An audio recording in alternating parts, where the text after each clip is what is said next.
Vamos a primero ver lo que dice, ¿cómo se llama? Tassin acerca de esto. Dice, si el sentido de la historia implica una iniciativa del espíritu humano que no se contenta ya con narrar las cosas, sino que se reconoce en los acontecimientos, los selecciona y los coordina en causas y efectos, entonces hemos de afirmar que el judaísmo destacó en esta arte, como indicaban ya las mismas plegarias bíblicas. Este deseo de actualizar el pasado y de estructurar un futuro, muchas veces angustioso, se nos revela en las tendencias midrashicas y en la apocalíptica, dos fenómenos que se distinguen aquí para facilitar su descripción, pero muy mezclados en la realidad. Midrash. La Midrash, según es interpretación, viene Tassin, pone Midrash, y no les enseñé el libro que tengo yo de Midrash, y la divide en dos. Dice, ya hemos señalado anteriormente el sentido general del Midrash en la página 28 y 29. Vamos a ver qué dice. Ya lo hemos leído, pero la escena, bueno, sí, el Midrash, dice, en la página 28 dice, ellos son ante todo los soferim, es decir, los hombres del libro, porque Sefer, hijo del libro, ¿va? Como Esdras, que había aplicado su corazón a escudriñar la Torá del Señor para practicarla y enseñar en Israel las leyes y las costumbres, Esdras 7:10. La raíz del verbo subrayado y remite la actividad específica del escriba, el Midrash, exégesis. El Midrash es exégesis, pero una exégesis bien rara. No como nosotros la entendemos, que superando el simple sentido literal, intenta penetrar en el espíritu de la escritura, escrutar el texto más profundamente y sacar de él interpretaciones que no son siempre obvias. Convertida en referencia legal en toda la existencia judía, la Torá exigía efectivamente una interpretación de las situaciones concretas. Alguien dijo esto la vez pasada, también ustedes, uno de ustedes, que por qué, hablando de Hebreos 9:22 de vuelta, que sin derramamiento de sangre no hay perdón de pecados, pero Salmo 51 no dice eso, Daniel no dice eso, Esdras y Nehemías no dicen eso, y alguien dijo, me gustó la perspicacia que dijo, que en la ley no hay pecados que no se habían pensado que iban a pasar, ¿verdad? Entonces, ¿qué pasa con esos pecados? ¿Tirar una bomba atómica? ¿Verdad? No hay que matar al prójimo, sí, pero en una guerra. En fin, la Torá efectivamente una interpretación de las situaciones concretas, porque la letra sola de la escritura llevaba a un callejón sin salida, como ocurrió con el sábado sangriento en Macabeos 2, 29-38. ¿Qué pasó ahí? Que no se puede hacer nada el sábado. ¿Y qué es lo que pasó? Los enemigos de los macabeos mataron a los judíos. ¿Por qué? Porque no podían hacer nada el sábado, así que murieron. Así que tenía que haber otra explicación. Morir por la literalidad. Oigan esto, lo que dice Tassin, morir por la literalidad del precepto llevaba a la extinción tanto del sábado como de sus fieles. Óiganme bien de vuelta, lo vuelvo a repetir. Morir por la literalidad del precepto llevaba a la extinción tanto del sábado como de sus fieles. Primero Macabeos 2:41 ofrece en este contexto una verdadera halaká, regla jurídica de conducta sacada de la Torá escrita. Y apunta ya al adagio rabínico posterior. ¿Qué es la Torá? Es la interpretación de la Torá. Es decir, oigan, las tradiciones de los padres, la ley oral, larga cadena de las interpretaciones de los sabios que los maestros harán remontar hasta el mismo Moisés y el Sinaí. Y esto ya lo hablamos, que ellos creían que sus interpretaciones venían desde Moisés. Ahora, yo dije una cosa que me quedé pensando yo también. Yo dije una cosa, que los credos, ni mejor dicho, bueno, los credos también, pero más que todo las confesiones protestantes, porque son los que nosotros decimos, nosotros no tenemos dogmas, ni ley oral. Las confesiones son leyes orales. Las confesiones son leyes orales escritas, porque son la forma como X denominación quiere entender la Biblia, y por eso es que no estamos juntos. Entonces, yo llegué a la conclusión en mi mente, puedo estar equivocado, pero para mí, nosotros seguimos las confesiones. Tenés una ley oral, solo que no es oral, la han escrito. Esto es bien tremendo, porque si ustedes oyen a los reformados, ellos siempre, o a los más reformados, a los más acérrimos, nosotros seguimos la confesión de 1689, me dicen a mí que soy bautista. Nosotros seguimos esto. Ok. Entonces vos seguís lo que esa gente decía en esos tiempos. No seguís lo que la Biblia dice ahora en el tiempo de hoy. No, es que tú lo quieres torcer. No, pero es una tradición, solo que ya no es oral. Simplemente la pusieron escrita, como la tradición oral que tenemos en el Talmud. Es tradición oral, pero ya está escrita también. ¿Verdad? Solo fue oral hasta cierto punto, ¡pum! Y vamos, y también cuando dice los católicos, no sé, Luis, si estás ahí, podrías, la fe oral ¿cómo se llama? Que las encíclicas se dicen, y la encíclica tiene tiene autoridad papal. Ahí el Papa, sí, exacto, Luis. Will decía que Trump era instrumento de Dios y yo le hice videos en contra de eso. Hasta le puse una cosa que tenía maga ahí. Will, y ahora dice que Víctor Orbán también es ¿cómo se llama? Siervo de Dios, a pesar de que yo no sé si Will sabe, él está en España, él tiene que saber que Víctor Orbán ha abogado por la extinción de los judíos, al menos en Europa. Yo no entiendo cómo alguien puede ser siervo de Dios. Ya pasamos por Hitler y ahora de vuelta otro sale que quiere extinguir a los judíos de Europa y aún les puede decir siervo de Dios. Donald Trump no decía eso, pero bueno, en fin. Ahora, entonces, la tradición oral, pero nosotros no vamos a hablar de eso. La halakha, que quiere decir caminar. Esto es los terapeutas. Los terapeutas es ¿cómo se llama? Es sanadores, ¿va? Peripateo. Hermano, ¿Ah? Una pregunta nada más aquí. Entonces, cuando hablamos de Midrash, hablamos de dos tipos en este caso de Midrash, lo que sería la halakha y la Haggadah, sí, si no me equivoco. Sí, pero es como Tassin lo explica.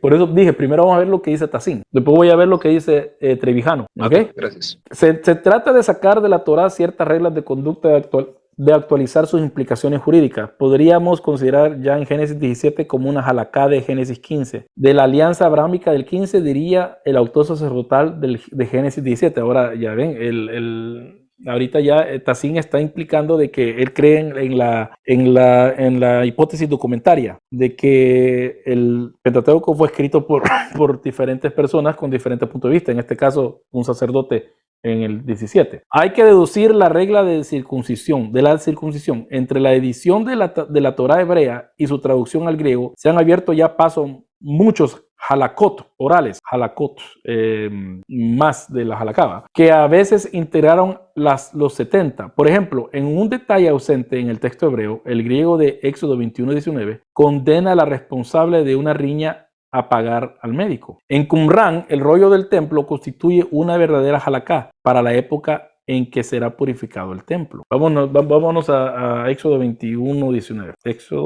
Lo tenía abierto ahí.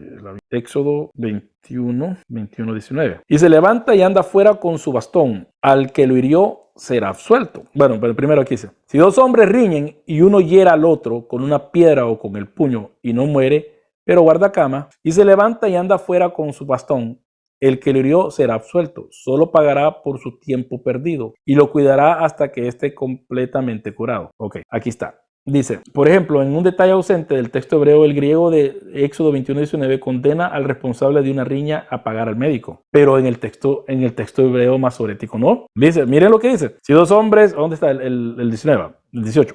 Si dos hombres riñen y uno hiera al otro con una piedra y con el puño y no muere, pero guarda cama, y se levanta y anda afuera con su bastón, el que lo hirió será absuelto, solo pagará por su tiempo perdido, pero no dice por el médico, y lo cuidará hasta que esté completamente curado. Sí, o sea, te voy a pagar tu tiempo perdido, pero ¿quién va a pagar el médico? ¿Quién va a pagar que vaya al hospital? Y si usted está en algún país donde el hospital es carísimo, sí, cuando salgas del hospital te voy a ayudar, pero sí, pero la operación no morí, pero la operación me va a costar $10,000. No hay problema, después yo te voy a pagar hasta que te pongas bien. Sí, pero necesito ahorita el dinero de la operación. ¿Me entienden cómo es el problema? Entonces condena al responsable de una riña a pagar el médico. En Qumran, el rollo del templo constituye una verdadera halakha para la época en que será purificado el templo. Dice otra cosa, salen con el templo, porque ellos ya están interpretando la situación que ellos están pasando. Ok, la otra forma de interpretar el texto es la Haggadah, que es Haggadah, que es contar, anunciar, de contarme algo.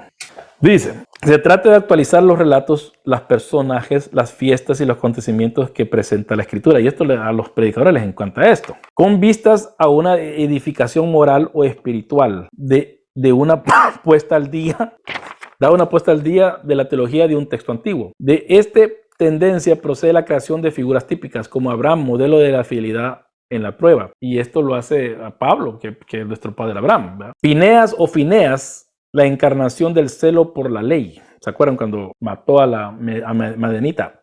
A los dos los mató en el hecho. Puede tratarse también de la relectura orientada de la historia pasada como la obra del cronista sobre los capítulos 10 y 12 y 16 y 19 del libro de la sabiduría. Verdadero midrash sobre el Éxodo. O sea, la sabiduría es verdadero midrash sobre el Éxodo. Y esto lo hablamos una vez más. Disculpen que vuelvo a repetir. Abner, vos tuviste... ¿Quién estuvo? ¿Quiénes fueron los que estuvieron viendo ¿cómo se llama? Mi entrevista con Dominic. Abner, ¿estuviste ahí? Maravi, ¿estuviste ahí? Yo me acuerdo que estuviste ahí, Maravi. Bueno, y también... ¿Ah? Yo la vi casi al final. Bueno, yo hablé de esto, específicamente de esto, de que los proverbios, yo mencioné esto y él también o sabiduría, era un midrash, era una interpretación, una reevaluación de la Torá. Eso es lo que yo dije. Y no estuve, y bueno, el experto era Dominic, me dijo que no estaba tan, bueno, no me contradijo, digo que sí, ¿verdad? Entonces, eso es lo que estamos viendo nosotros. La ley de Jehová es perfecta, que alegra el alma. ¿Se acuerdan de ese corito? Deseables son más que el oro, más que mucho oro refinado, y más dulce de la miel que emana del panal. Mañana toco el piano, sí, pero no voy a cantar ese coro. Pero están cantando de la ley, están cantando del Éxodo. El Salmo está cantando del Éxodo. Y los Salmos cantan lo que más se habla de los Salmos es el Éxodo. Cuando salen y habla de las leyes. El Salmo 119 es otro ejemplo. Tus leyes y tus caminos, tus preceptos. Y viene Proverbios, es un comentario de la Torá, un midrash. Está tratando de entender cómo nosotros, ahora que estamos en esta situación, que no somos los dueños de nuestra propia tierra, cómo vamos a tratar con las injusticias. Y nunca lo hemos pensado nosotros que eso es, que Proverbios es un Hagadá, un nuevo contar, un nuevo contar. Hay una cosa de esto, hermano. Albert Mohler, presidente del Seminario Bautista del Sur, se opone a esto de una forma, ¿cómo podría decirlo? De una forma tajante. Yo soy de la gente, aquí cerré algo, cerré las Windows. Yo soy de la gente que me están llegando notificaciones de que yo creo que el texto que tenemos en la Biblia nosotros es un texto vivo.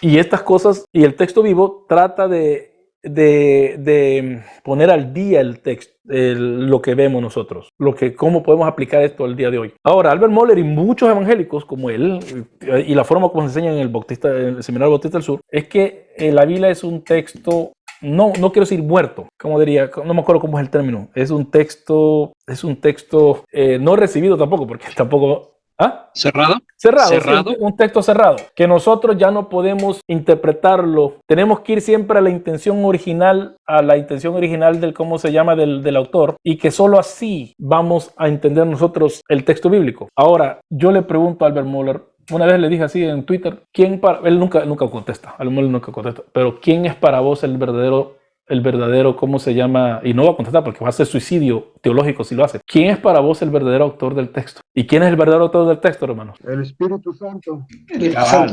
¿Y este Espíritu Santo sigue hablando hoy? Sí. Por medio del texto. Por medio del texto. Siempre sigue inspirando. Y por eso es que Calvino, y en esto sí, Calvino, sí yo estoy ahí con él. A Calvino a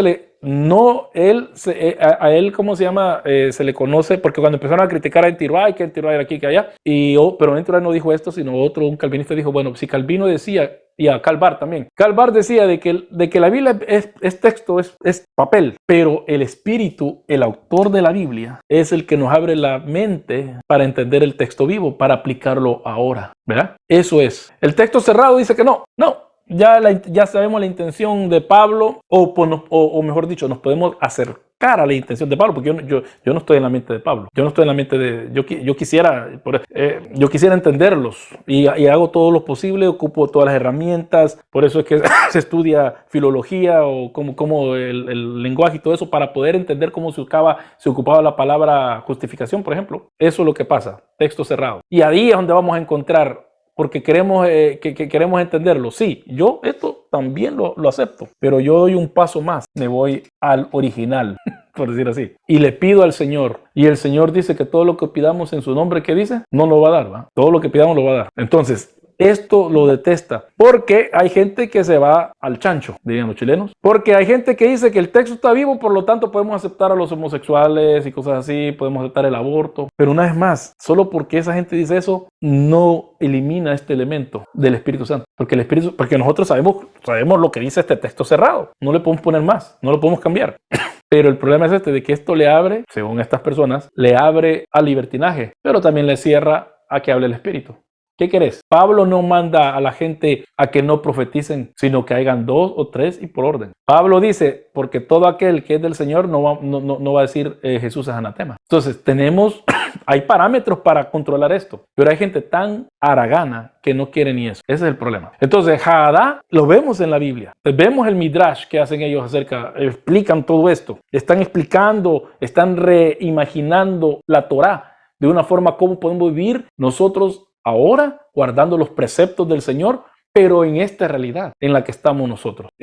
Así sobrevivieron aquellos que estaban bajo un régimen dictatorial, por ejemplo, en la Unión Soviética, los cristianos que viven en Corea del Norte, los cristianos que viven en Cuba. ¿Cómo le hacen ellos para existir? Porque ellos reinterpretan las cosas y el Espíritu Santo los guía a eso. Porque el Espíritu Santo guía a toda verdad. Porque si no, caemos en el error siempre de que el Espíritu Santo ya no habla. Texto vivo y texto cerrado. Yo creo en el texto cerrado, pero eso no quiere decir que no está vivo. Y explico esto de Albert Mohler porque mi esposa sabe bien ese argumento. Porque ella, hasta antes de cuando yo lo pongo y cuando ella empieza a oír que Albert Mohler dice, este va a hablar de esto y cabal. Porque él y muchos dicen que si la Constitución de Estados Unidos, porque acuérdense que los gringos creen que la Constitución de Estados Unidos es inspirada por Dios. Y Albert Mohler está a punto de decir eso siempre, que Dios iluminó a los óigame cómo son en Estados Unidos los gringos. Yo le digo, pues, gran Albert Mohler, ¿cómo se llama? ¿Cómo dirían en México? Me hace los mandados.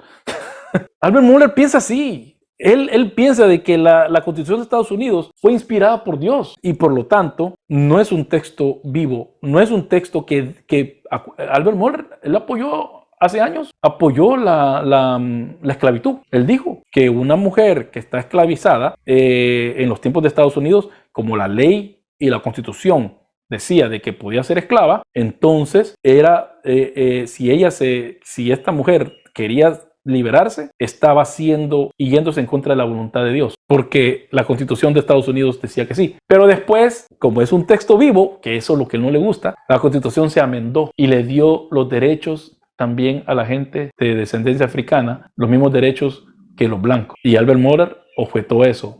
Años después dijo, sí, dije algo estúpido. Y yo le puse en Twitter, no, vos sos estúpido, le dije. Vos sos el estúpido. No, ¿qué dijiste? Vos sos el estúpido. No puedes decir esas cosas. ¿Pero por qué? Porque él está tan, ¿cómo se llama?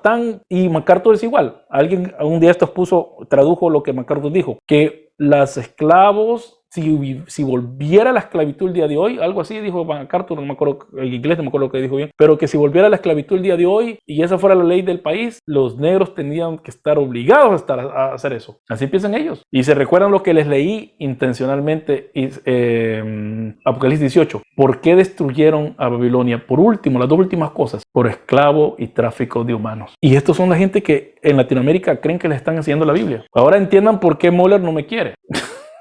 Porque yo en Twitter le tiro y nunca me... Y eso yo una vez le dije, yo te admiro porque nunca me has bloqueado en Twitter. Pero eso es la cosa con Mohler. Mohler es un loco.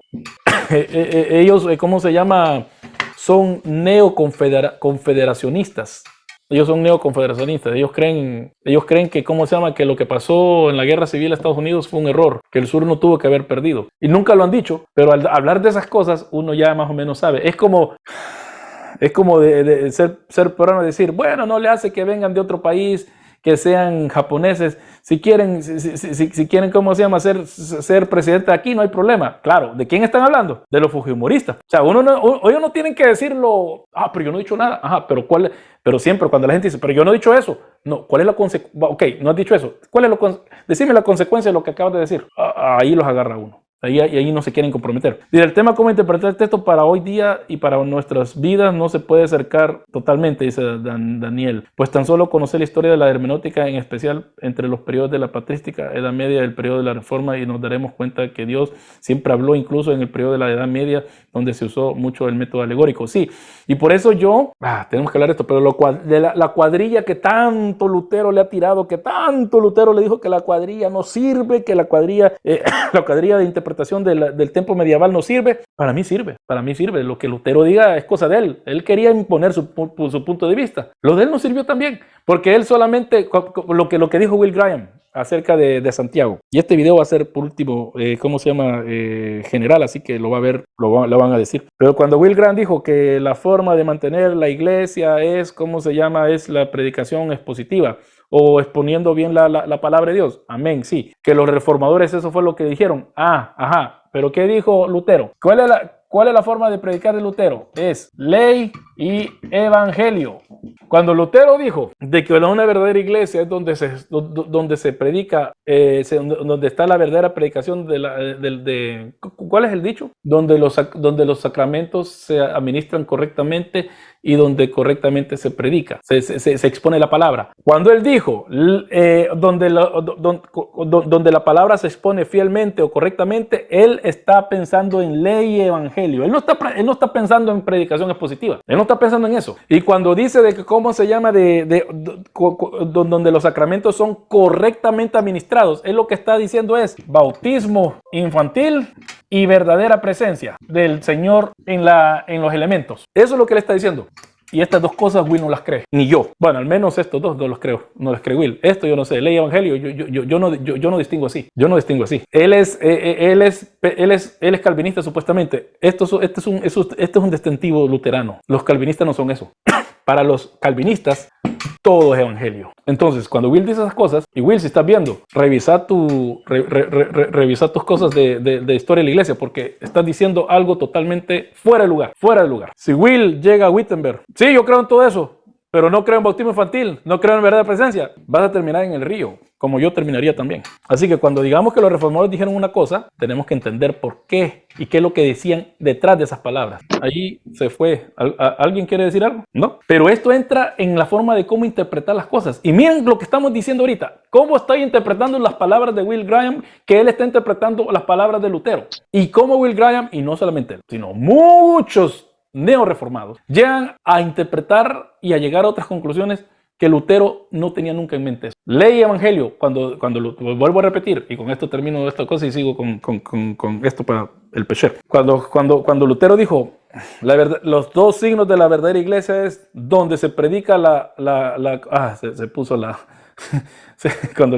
disculpen que les gusta, ¿verdad? Esto es la inversión de ustedes, esto es lo que ustedes me pagaron.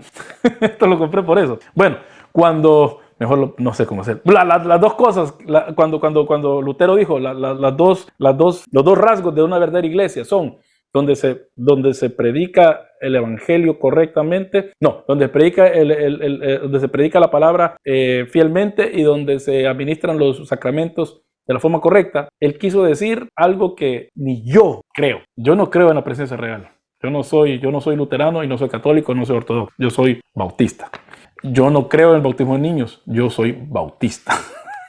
Como tampoco creo en la división de ley y evangelio. En eso sí soy calvinista. Creo que todo es el evangelio. Por eso no se crea en el cuento. Yo le recomiendo a Will que revise sus fuentes, ¿verdad? Porque por eso es que le pasó lo que le pasó a Alarcón. Bueno, en fin, sigamos entonces. A veces se trata de alusiones al Mesías y a la resurrección integradas en la traducción de los 70. Fuera de la Biblia, esa tendencia es aún mayor. La tipología de Caín y Abel en Génesis, en 1 de Juan 3:12, no le debe mucho al texto desnudo de Juan 4, pero sí que tiene mucho que ver con el desarrollo del Targum correspondiente. El Targum es otra cosa que vamos a ver después. Ok, Pesher. Aquí está Abner Bartolo, sale aquí porque la esposa de Abner a veces ve los videos, así que Abner Bartolo. Pesher. Esto quiere decir explicación o interpretación. Hay un audio que yo también tengo donde explico todo esto, pero en 10 minutos lo explico cuando Tumblr acaba de salir y yo lo hice. Ligada a los apocalipsis. Sí, esto es bien apocalíptica. Esto sí. Esto es bien escatológica, pongamos. Bien escatológica. Súper escatológica esta forma de leer la Biblia. Es lo que muchos están leyendo ahora, de que solo porque Santiago se fue de vuelta, no se fue de vuelta, se fue a la católica, esto es un signo de los últimos tiempos. No, aquel no es tan importante, en la economía de Dios no es tan importante que digamos. Consiste en una lectura clave de los textos proféticos para discernir su cumplimiento en los acontecimientos del presente o del pasado próximo y deducir lo que ocurrirá en el porvenir. Encontramos los primeros ejemplos en Daniel 9, versículos 24 al 27, donde se releen los oráculos de Jeremías, versículo 2. En el marco de la persecución helenista, pensamos sobre todo en Qumran, que nos ha dejado los Pesharim de Habacuc, los Pesherba, en donde las alusiones históricas siguen siendo difíciles de captar. De estas orientaciones que florecen en el judaísmo rabínico, encontramos ya algunas raíces en el periodo bíblico. Es una época en la que la Biblia comenta a la Biblia, en que los autores se refieren con gusto a los escritos del pasado. Y miren, y les voy a enseñar esto. Ha salido un nuevo tomo que van a ser tres libros, de Schillebeck y no me acuerdo cómo se llama este hombre. Esos son dos alemanes. Este libro se los he enseñado. Hice un unboxing de un minuto. Ya me está doblando. Tengo que arreglar ahí que están mal los libros puestos. Una guía de libro a libro del uso del Antiguo Testamento del Antiguo Testamento. No el Nuevo Testamento en el Antiguo Testamento. O mejor dicho, no del Antiguo Testamento en el Nuevo. No. Este es el uso del Antiguo Testamento del mismo Antiguo Testamento. Este libro es una gran, una gran fuente para aprender lo que les estoy enseñando. Desgraciadamente está en inglés, pero también estoy abogando para que lo traduzcan al español desde Sonderban, así que yo creo saber quién lo puede traducir. Es cosa de molestar lo suficiente, mis hermanos, porque aburre, ¿por qué están pidiendo tanto libro que traduzcan? Bueno, porque sí, porque la gente quiere. Pues. Y aquí está la otra, ¿cómo se llama el otro libro que les quería enseñar? Introducen pseudopígrafa del Segundo Templo, de Gürtner. A Gürtner lo puedo decir ahora, lo echaron del Southern Baptist también, porque ahí si uno huele un poquito mal, lo echan. Bueno, pero en fin. Dice, pensamos sobre todo en Qumran, que se nos ha dejado los Pesharim de Habacuc. Bueno, aquí. De estas orientaciones que florecerán en el judaísmo rabínico, encontramos ya algunas raíces. Bueno, ya Esdras 1, 2 de Macabeos, Tobit y cosas así. Tendencia normal a medida que la escritura se iba convirtiendo en la norma central de la existencia judía. Es un sentido profundo de la actualidad de la escritura la que engendra estas técnicas de lectura, así como la convicción de que la palabra tiene que cumplirse, constituye la base de los apocalipsis. O sea, Halakha, Haggadah, Pesher. Y también está la otra que son los Targumes, pero lo vamos a ver ya después. Targum. Y estos Targum son escritos. Vamos a ver ahí, Targum dice ahí, pero ya no se ve. Tengo que escribir con el otro. Ok. Vamos a ver por último, y aquí con esto vamos a usar esto, para que vean que diferente gente dice diferentes cosas, y este es el problema. Por eso aquí el que estaba confundido, aquí alguien está, ¿cómo se llama? Comentando. Voy a leer quizás lo que están comentando para... Ok. Dice aquí, a modo personal, para mí la predicación expositiva es una forma de predicación que quiere reconciliar la razón con la fe, en mi humilde opinión. Soy bien humilde, Daniel. No, yo casi siempre predico expositivamente. Esa es mi forma de predicar preferido. Ok, aquí vamos a terminar con esto. Ahora vamos a leer Trevijano, para que vean que diferente gente dice diferentes cosas. Como el judaísmo contemporáneo con su conjunto, la secta de Qumran se centraba en la tradición bíblica y extraía de ella. Esto quedaba manifiesto en la vida cotidiana por la estricta observancia de la Torá, constante estudio y exposición de las escrituras. El mundo bíblico ejerció su influjo en la literatura sectaria de los tres campos de lo literario, lo ideológico y lo exegético. Targumes. Hubo probablemente gran influencia de los targumes sobre la literatura de Qumran. Produjeron targumes propios como el 11Q Targum Job, aunque también se apropiaron con modificaciones de otras tradiciones targúmicas. Los targumes presentados en las sinagogas pueden haber provisto el modelo de la organización de los Pesharim, donde cita e interpretación quedan relacionadas entre sí. Cita e interpretación. O sea, el Targum es el texto más una nota al pie, que es la interpretación. ¿Y por qué esto es importante para nosotros?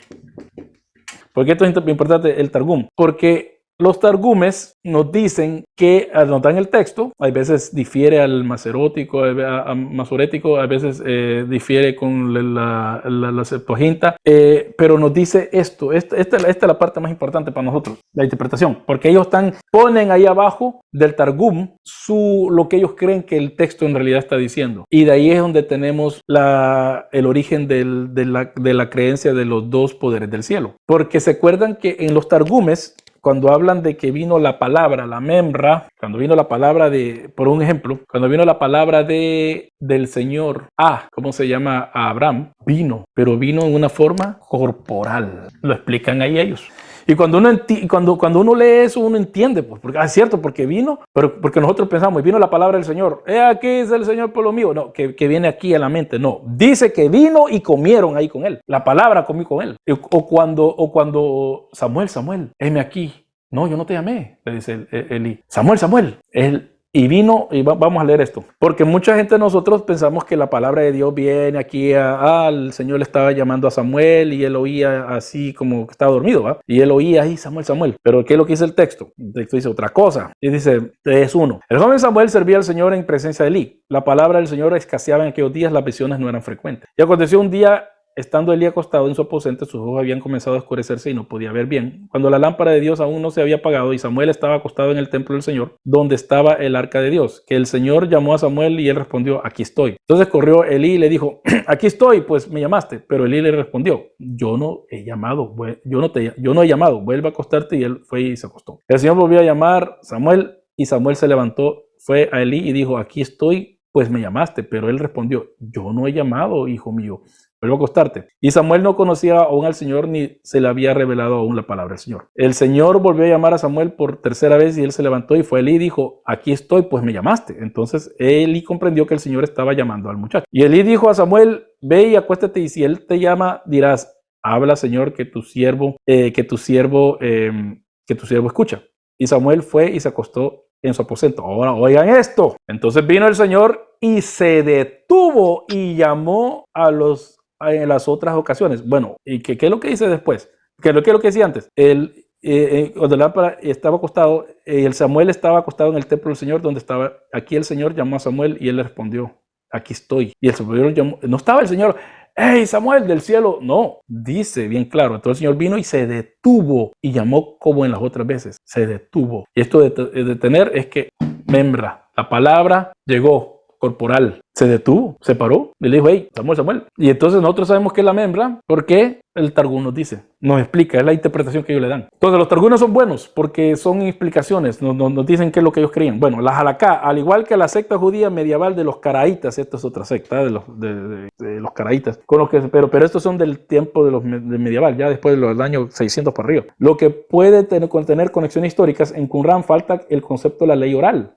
Oiga, en Qumran falta el concepto de la ley oral, por eso la escritura es la única fuente de Halaká. Estos ya son más como los protestantes, ¿verdad? Tanto relajo, ¿va? de que nosotros nos inventamos eso. No. Ahora ustedes pueden ir a decirle al Alarcón, hey, en el judaísmo, el segundo templo, tenían tradiciones. Momento, los esenios no. Momento, entonces vos no has estudiado bien.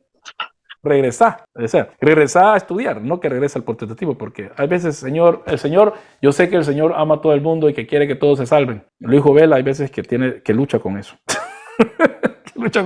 Señor, y vos querés a este en el reino, ¿cómo lo vas a creer? Ya, es que nosotros somos como los yo lo acepto. Yo lo admito, somos como los labradores que llegaron temprano, y cuando llegó, ok, anda a trabajar. El otro llegó más tarde, ok, y llegaron una hora y solo eso trabajaron, a mí me van a dar más dinero. No, a todos les dijo una cosa, quedamos en esto, a todos les van a dar igual. Ese es, y entonces el Señor puede hacer lo que quiera, pero a veces uno dice, Señor, ¿por qué? Bueno, como ocurre en otros grupos de escritos sectarios, también el material haláquico muestra tanto afinidades con el de la literatura judía fuera de la secta como su peculiar carácter sectario. La secta dividía las leyes bíblicas en dos características: Nileh, revelado, y Nistar, oculto. Estamos hablando de los esenios. En la primera, las leyes cuya interpretación quedaba clara a cualquiera. En la segunda, la correctamente entendida solo para los sectarios por medio de su exégesis particular. O sea, ¿por qué es que los calvinistas llegan a un punto de vista por su exégesis particular? Porque es que los arminianos llegan a su punto de vista por su exégesis particular. Todos tenemos exégesis particulares, todos tenemos cositas, todos tenemos dogmitas aquí en la cabeza que no podemos ir que a veces no nos damos cuenta, que no nos podemos ir en contra de ellos. En la segunda, la correctamente entendida solo por los sectarios por medio de su exégesis particular de inspiración divina. Hay, sin embargo, llamativas semejanzas con la halakha de los fariseos. También, ya ven, los dos tenían halakha. Porque es que nosotros todos llegamos a los mismos métodos de exégesis, a todos nos enseñan lo mismo y llegamos a cosas tan diversas, a interpretaciones tan diversas. Como en el procedimiento de los 3 grados de admisión, en correspondencia a los 3 grados de pureza, semejante al conocido por la fraternidad fariseas, sin que obste y que haya también divergencias considerables, como el mínimo hecho de que la secta se separa del resto de Israel. Ellos son el verdadero Israel. Por una vez más, los esenios pensaban que ellos eran el verdadero Israel. No, teología de reemplazo. Una vez más, todos estos relajos que la gente está escribiendo, todas estas cosas que están diciendo la teología de reemplazo, los judíos lo practicaban porque se iban al desierto a vivir, porque nosotros somos el verdadero Israel. ¿Y por qué se iban al desierto? No crean que porque en el desierto no va nadie. ¿Qué pasó en el desierto 40 años?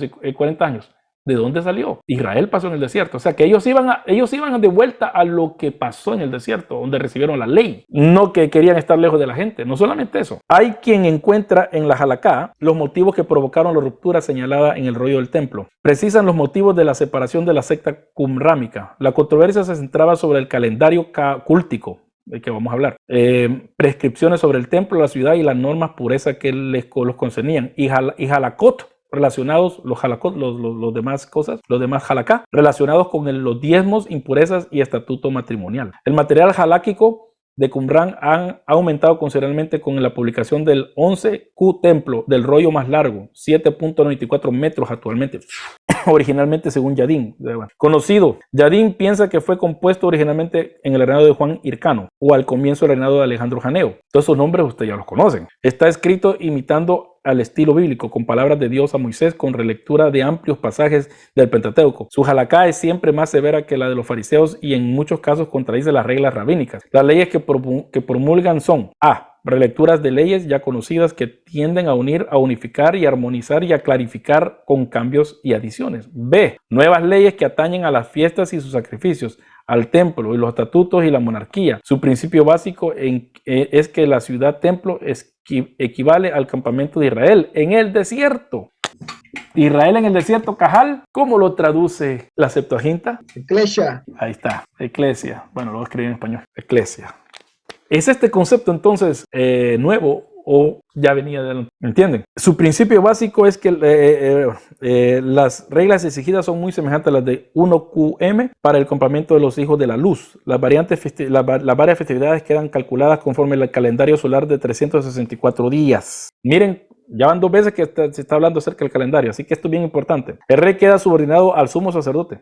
11Q templo justapone y asocia leyes diferentes, armoniza unas con otras o intercala las nuevas interpretaciones legales. Se presenta en definitiva como una nueva Torá. Nueva Torá. Nueva Torá. ¿Quién es la ley ahora? ¿Quién es el que es la nueva Torá ahora? ¿Cómo se llama? Jesús. Ah, miren. Vaya, Jesús de la nueva Torá y los esenios querían sacar una nueva Torá. Bueno, en las áreas de regulaciones sobre el sábado, calendario y festividades, así como en las ideas religiosas generales, la halakha qumrámica exhibía llamativa semejanza con los jubileos, con la de jubileos, pero tampoco faltan diferencias de detalle. Haggadah. El Génesis apócrifo representa una interpretación bíblica temprana que es consciente del estatuto canónico y de la estabilización de la tradición sagrada. La reescritura o paráfrasis midráshica puede referirse a grandes o pequeñas unidades del texto bíblico. Constituye un desarrollo narrativo de gran parte del Génesis. El rollo es el peor conservado de las 7 grandes de la cueva, o sea, está hablando de todo lo que se encontró en Qumrán. Cueva 1. Perdido el comienzo y el fin, el texto empieza con un relato puesto en boca de Lamec. Oiga, la Haggadah. La Haggadah que es un nuevo contar. Están recontando la historia, pero ahora en la boca de Lamec. No como en Génesis están hablando. Lamec no habla en Génesis, si no me equivoco. Y sigue con la narración del nacimiento maravilloso de su hijo Noé. Lo mismo que la leyenda en Segunda de Enoc sobre el nacimiento milagroso de Melquisedec. Es un paralelo interesante para entender mejor el género literario de nuestros evangelios de la infancia. Hay también un paráfrasis del ciclo de Abraham en Génesis 12:15. También es de naturaleza hagádica. El sueño de Abraham y su explicación. Porque se acuerda cuando Abraham hizo el pacto con el Señor, ¿qué pasó? Cuando él estaba esperando que el Señor viniera, ¿qué pasó? ¿Qué le pasó a él? ¿Le estaba dando qué? No se acuerda. ¿Quién se acuerda? Nadie habla. Vamos a ver aquí. La guerra. Vamos a ver. Ok. Se le respondió, y el 15, y él dijo, oh Señor, ¿cómo puedo saber que lo poseeré? La poseeré la tierra. Y él respondió, tráeme una novilla de 3 años, una cabra de 3 años, un carnero de 3 años, una tórtola y un pichón. Y él trajo todos estos y los partió por la mitad, y puso cada mitad enfrente de la otra, mas no partió las aves. Y las aves de rapiña descendían sobre los animales sacrificándolos, pero Abraham las ahuyentaba. Y se ve que a la puesta del sol un profundo sueño cayó sobre Abraham, y aquí que el terror de la gran oscuridad cayó sobre él. El Haggadá quiere explicar qué soñó Abraham. Eso es lo que les interesa a ellos. Entonces, alguien escribe un relato de lo que pasó de Génesis 15. Es el Haggadá. Escribe un relato y llena todos los detalles que quizás la gente que quería saber. Cosa que yo no sé. Yo nunca pensé, ¿qué habrá soñado Abraham? ¿Qué habrá soñado? Me interesa. Yo a mí no me importa, pero hubo uno en los tiempos de los esenios que sí le importó. Entonces, escribió un texto que esto fue lo que soñó. También es de naturaleza hagádica el sueño de Abraham. Bueno, y su explicación. Hay asimismo todo un desarrollo midráchico sobre la belleza de Sara, porque Sara a los 70 y pico años era bonita. Dios quiera que mi esposa de cualquier edad va a ser chula, hermosa. Abraham realiza un exorcismo con imposición de manos sobre el faraón enfermo, porque acuérdense que él ora. ¿Se acuerdan que como faraón tomó a Sara, pero no se acostó con ella, pero Dios se fue en contra de faraón y todos estaban enfermos y vino a, ¿cómo se llama? Abraham. ¿Se acuerda del relato? ¿Se acuerda de lo que dice la Biblia? Vino a Abraham y oró por ellos, pero en la Haggadá, en ese texto, en los textos que tienen Haggadá, el nuevo cuento, es que él oró y le sacó, o le hizo un exorcismo, o le sacó el chamuco, dirían en México, o le sacó el espíritu de Watcher, como dije yo, con Abner Bartolo cuando salió con, ¿cómo se llama? Soy de procesador lento, dice. ¿Por qué me está diciendo eso, hermana Elsa? ¿Por qué me está diciendo? Porque también Dani me dijo ya que ya estamos colapsados con tanto conocimiento, dice. Más que un targum, es un midrash destinado a la lectura edificante privada que pudo ser compuesto en el uno. O sea que estas historias no son escritura, pero sí son para la lectura privada y para también nosotros saber, ahora que nosotros lo estamos leyendo ahora, sabemos cómo ellos pensaban. Eso es lo importante. Bueno, y por último, el pesher, o con H, usted le puede poner H aquí después de la S. En la literatura qumránica, el género apocalíptico no desempeñó un gran papel, puesto que los fragmentos hallados en las colecciones enóquicas de Nopa y daniélicas pertenecen más bien a la prehistoria de la secta, más que de las visiones seguidas de interpretación que aparecen en la tradición daniélica más temprana. Los autores de la secta eran herederos de la tradición daniélica. O sea, lo que está diciendo eso de que ya Daniel y Enoc están escritos cuando los de Qumrán empezaron a existir. Eso es lo que está diciendo. Interpretación que mejoraron y elaboraron en un sistema sofisticado en los comentarios de textos proféticos, Pesharim y otros textos bíblicos, Florilegia. Que mejoraron y elaboraron en un sistema sofisticado en los comentarios del texto profético. O sea que el Pesharim es un comentario, una explicación, o sea, una interpretación. Lo mismo que el descubrimiento de las cosas ocultas en la Torá es un conocimiento dado por Dios, también lo de la explicación de los secretos del mensaje profético. En la medida de que los profetas anunciaban la voluntad de Dios, cuentan como reveladores de la Torá, pero también las palabras proféticas referidas a la historia precisa de explicación. El primero y más importante de los intérpretes de los profetas fue el maestro de justicia, que hizo escuela y fue seguido en esto por otros sectarios como el comentarista de Habacuc. Como la secta está más interesada por los misterios de la historia que por los de la naturaleza, pasa por alto los escritos sapienciales y se vuelve a los proféticos. Entra con ello en el terreno de la apocalíptica. Solo que sí, para Daniel, el misterio de el misterio se desvela en visiones y sueños en la perspectiva de la secta. Queda oculto en la palabra de la escritura. Dios no habla directamente en el presente. Lo que ha dicho por los profetas antes de los tiempos es la base de la nueva revelación. El maestro no es profeta, sino investigador de la Torá y explicador de los profetas. Un seguidor de Moisés y los profetas es un precursor del profeta y legislador de la era mesiánica. La designación Pesherim ha sido dada a un grupo de interpretaciones bíblicas de tipo peculiar. El término Pesher designa la unidad aislada de interpretación, la interpretación misma, su técnica y forma literaria. Hay 3 tipos de Pesherim. ¿Ya ven? Hay 3 tipos de Pesherim. Vamos a ver dónde lo pongo. Bueno, vamos a ver si por aquí. 3 tipos de Pesherim. El 1, los continuados.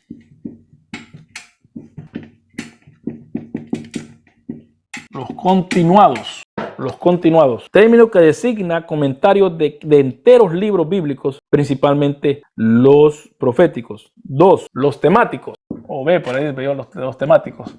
Los temáticos. ¿Y qué son los temáticos de los Pesherim? Que reúnen varios textos bíblicos y sus interpretaciones en torno a ciertos temas. Florilegio y Melquisedec. Y los aislados, los 3. Los aislados. ¿Y qué son los aislados? Citas de 1 o 2 versículos con su interpretación, entremezcladas en composiciones más amplias de género literario diferente, como ocurre en CD y ahí los manuscritos. Los Pesherim continuador desvelan sección por sección los misterios que se creían contenidos en el texto bíblico. Según los comentaristas qumránicos, tanto los misterios como su interpretación fueron revelados por Dios. El misterio al autor profético y la interpretación al maestro de justicia y los intérpretes selectos que le siguieron en la tradición de la interpretación bíblica de la secta. O sea que este dijo tal cosa, este se lo pasó, y así continuamente. Los principios hermenéuticos y las técnicas utilizadas tienen por objetivo específico el leer en las profecías bíblicas los acontecimientos históricos y escatológicos. Eso es lo que les gusta a la gente siempre. Esto está y volviendo al acontecimiento escatológico que estamos viviendo todos nosotros, la apostasía de la fe evangélica de Santiago Alarcón es un signo profético para nosotros hoy, que nos dice que ya el fin viene, porque dice la Biblia. La Biblia dice de que al final de los días muchos apostarán la fe. No, ese es mal Pesherim, ¿verdad? Pero eso es lo que es el Pesherim. Profesor, una pregunta. Me llama la atención en relación a estas glosas o comentarios a los textos, y me surge una interrogante. ¿Cómo queda la inerrancia en este sentido? Por eso yo no creo en la inerrancia. Es que no entra la inerrancia ahí. Porque recordemos que toda esta gente tienen textos que ellos producen, o tienen textos que ellos reciben, que no dicen, que ninguno dice lo mismo. Bueno, que tienen cierto estándar, pero no todos dicen lo mismo. Me oyeron a mí leer cómo dice la Septuaginta una cosa, los Targumes otra cosa, otros textos otra cosa, el texto masorético otra cosa. ¿A dónde queda la inerrancia? La inerrancia es un salto, aparte de que fue inventada para justificar la esclavitud, que eso lo he dicho en el Alarcón, me entrevistó de eso. La inerrancia es la respuesta a lo que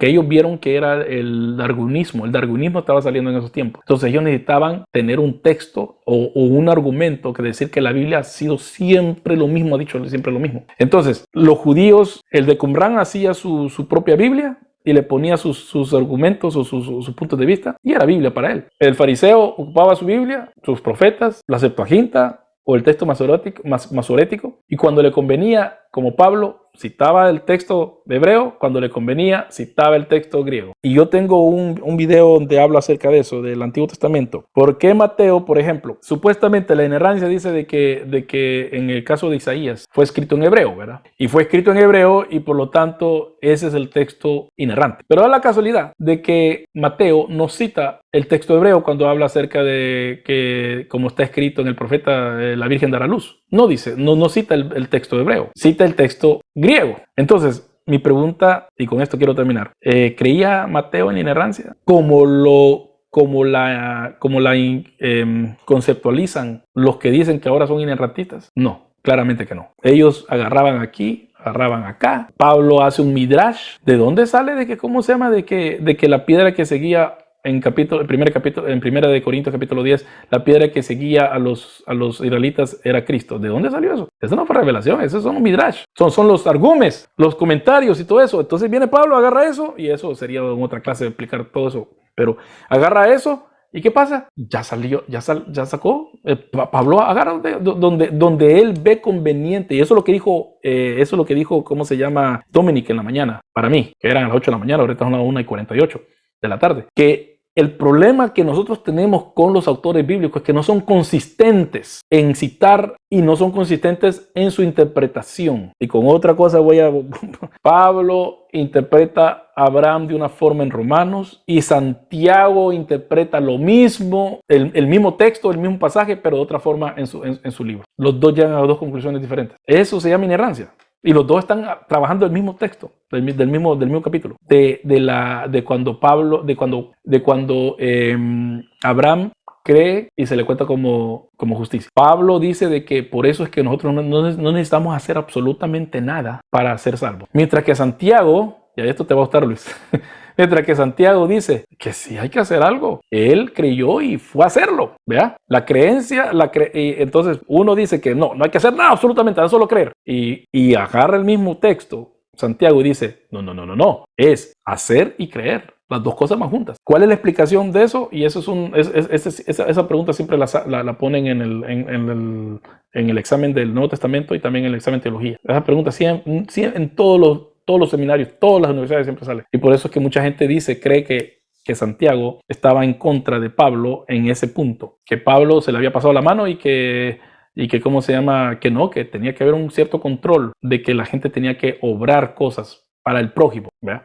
No que con eso se va a ganar el cielo, pero que la fe se evidencia en las obras. No solamente decir yo tengo fe. Y ahí está y ese es otro problema de la inerrancia. Bueno, ¿quién está usando el texto correctamente entonces? ¿Pablo o Santiago? Y ponerle eso a un inerrante, eso te le va a explotar la cabeza, porque no van a entender. Está bueno, le ayuda la respuesta larga. Dice, pero lo de Pablo y Santiago no era porque se dirigía a diferentes públicos y estaban en diferentes circunstancias. También, por eso una vez más. Eso es lo que estamos diciendo, Elsa. Gracias por la pregunta. Halakha, conforme a lo que estoy caminando o a las nuevas situaciones, lo voy a interpretar así. Hagadá, un nuevo cuento. ¿Por qué? Porque tengo interés de saber qué soñó. Entonces voy a escribir. Alguien me propuso, hablando de como esta gente que está escribiendo, alguien me preguntó, ¿qué habrá soñado Abraham cuando se durmió, cuando iba a hacer el sacrificio?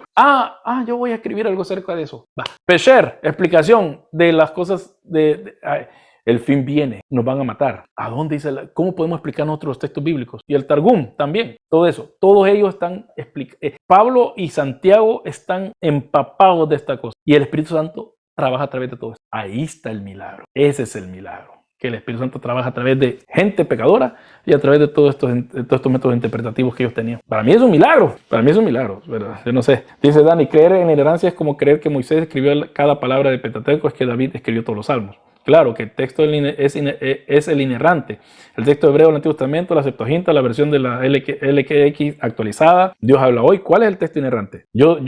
¿Cuándo lo viste? No, es que es por fe. Entonces la inerrancia es una construcción teológica para como dije, para contestarle al darwinismo y para también justificar la esclavitud. Aunque yo sé que a uno que voy a entrevistar dentro de poco no le gusta que diga eso y lo repita, pero ni modo, ¿verdad? Ok. Tengo una pregunta.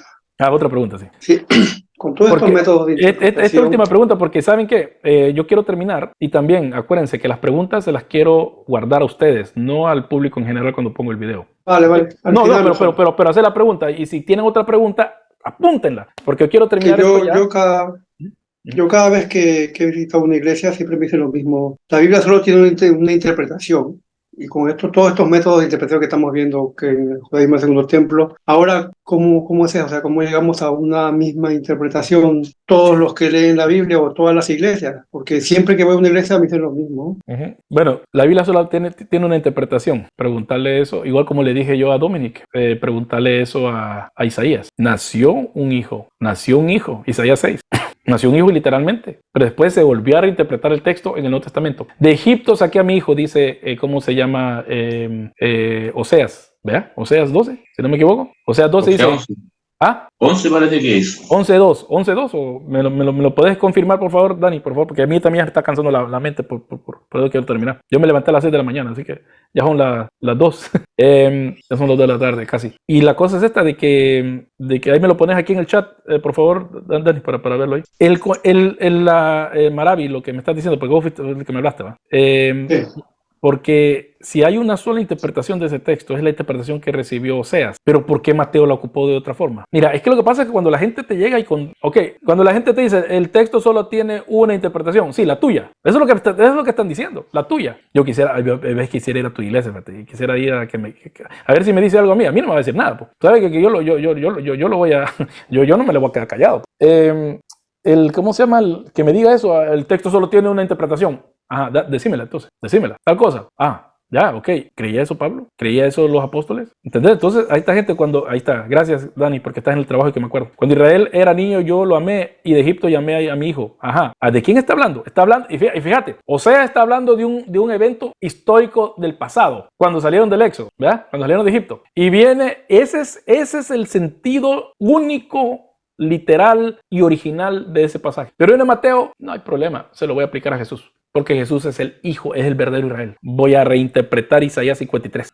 Así de fácil, porque el Espíritu Santo lo guió a él. Entonces, cuando la gente dice, ¿cómo se llama el texto? El texto solamente tiene una interpretación. Ok, ¿cuál? Decime cuál texto. Yo soy pesado, yo les voy a ser sincero, yo soy pesado.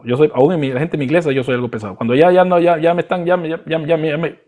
les digo a mi iglesia, le empiezo a hacer preguntas ya más difíciles, porque yo quiero que entiendan, pero cuando ahora ya no están, ya casi todos los seguidores de MacArthur se han ido, no que se han ido, sino que se han muerto, porque estaban viejitos los señores estos, así que a unos cuantos los he enterrado yo. Entonces, ellos siempre me neciaban que porque yo pensaba diferente. Le decían, no, pues que el texto, le decía, yo tengo que ir al texto. O sea, que cuando la gente diga, cada texto solamente tiene un significado, lo que te están diciendo usualmente, lo que en realidad te están diciendo es que el significado que ellos le van a dar al texto, no necesariamente el significado que el texto dice de sí mismo. Porque la piedra que siguió a Israel en el desierto era Cristo.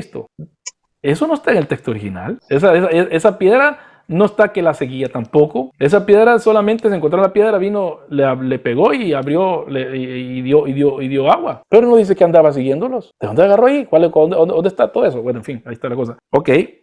Se usan, y por favor, agarren las preguntas y al final lo vamos a hacer. Se usan muchas de las reglas hermenéuticas utilizadas en el Midrash rabínico. Los sectarios que querían vivir al borde del escatón, o sea, al borde del fin, estaban interesados sobre todo por el acontecimiento de su propia generación. Por ello tenían la máxima importancia el estudio y la exposición de los profetas para contener la clave de su propia situación. Al ser tan enigmáticas las profecías como los misterios mismos de Dios, solo podían ser entendidas con ayuda de una interpretación divinamente inspirada. Esta valorización del intérprete del maestro de justicia es algo único de la literatura judía postbíblica. Oiga bien, esta valoración del intérprete del maestro de justicia es algo único en la literatura judía postbíblica. La interpretación de Habacuc fue uno de los primeros rollos publicados. La copia del 30 al 1 a.C. Contiene un comentario corrido de Habacuc 1 y 2. El autor quiere realmente dar un comentario palabra por palabra y frase por frase, pero el conjunto trata del texto como alguien que reagrupa libremente las piezas de un mosaico para destacar mejor los rasgos de la figura representada. Lo que tiene de específico es la combinación de la técnica midrashica preclásica